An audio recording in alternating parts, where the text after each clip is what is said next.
Let's talk about 5 thinking errors high performers run on themselves constantly, how to spot them, and what to do when you find one. This is part 2 of a 2-part series. In part 1, I told you about the 6 years I spent trying to lose 60 pounds and how every diet was solving the wrong problem. Today, I'm giving you the audit. If you didn't watch part 1, watch it first because this won't make sense without it. Quick reset before we get into it. Your brain is the tool that got you here. Optimizing inputs, running good plays, solving complex problems. That same brain is making your blind spots invisible because the brain running the play can't audit the play. It's too close to it. It built the play. It defends the play. It assumes the play is sound because the play has worked for 20 or more years.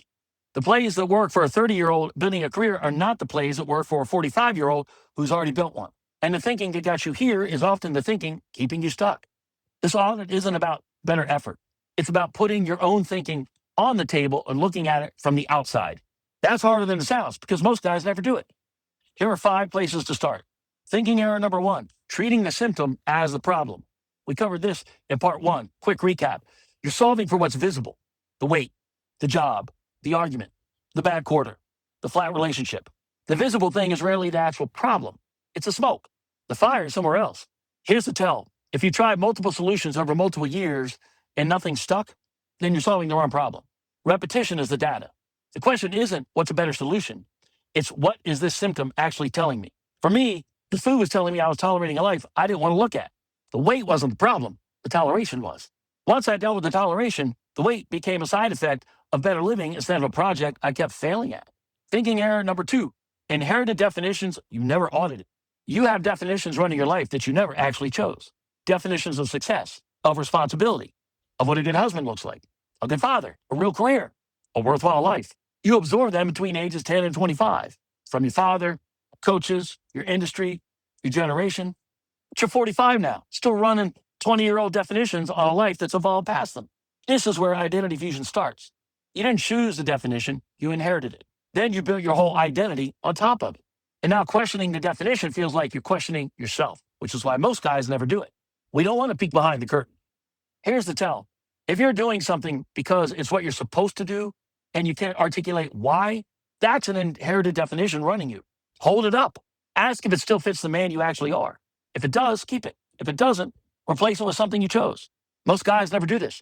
They die running their father's or someone else's definition of a successful life and wonder their whole adult life why it never felt like theirs. Thinking error number 3, confusing toleration with responsibility. Oh, this is the one I see the most. I had a gold medal in it. You stay in the role because leaving feels irresponsible. You stay in the relationship because leaving feels selfish. You stay on the path because changing direction feels like quitting. You call it responsibility. It's toleration wearing a responsibility costume. And the longer you wear it, the more virtuous it feels, which is exactly what makes it hard to take off. Here's the tell. If you can't distinguish between I should stay and I'm afraid to leave, you're tolerating, not choosing. Run this audit. If you had no obligation to anyone, would you still choose this? If yes, you're choosing it. If no, you're tolerating it and calling it something nobler than it is.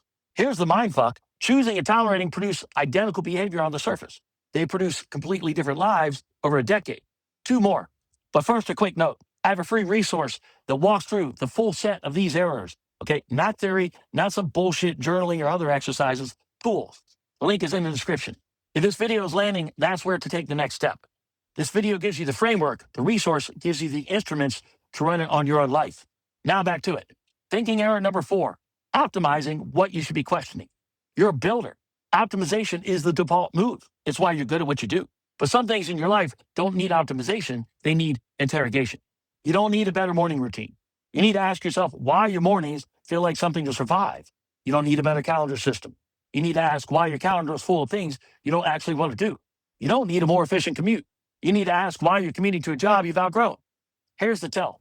If you keep optimizing the same thing and it never stops feeling broken, optimization is not the answer.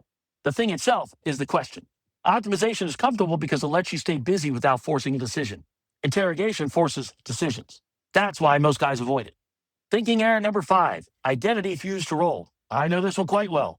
You think you are your job, your title. The guy who built this thing, runs this team, provides at this level. You're not. The role is something you do. It's not something you are. But when role and identity fuse, changing the role feels like erasing yourself, which is why most guys stay in roles they've outgrown for years past when they should have left. Leaving doesn't feel like a career change. It feels like death. Here's the tell. If stepping away from your current role makes you feel like you disappear, the fusion's complete. Start here. Ask, who am I when I'm not performing the role? If you can't answer that, that's the work. Not next quarter, now. Pick one thing that's been stuck for more than a year. Walk it through all 5 areas this week. Something will land. When it does, don't optimize it, interrogate it. The free resource is in the description. Here's what I've noticed about capable men who stay stuck the longest. They're usually the most capable in the room. They bring maximum effort to the wrong problem and call it perseverance. Audit the thinking. Find the wrong problem and recalibrate from there. You don't need a reinvention, you need a recalibration. See you next week. Cheers.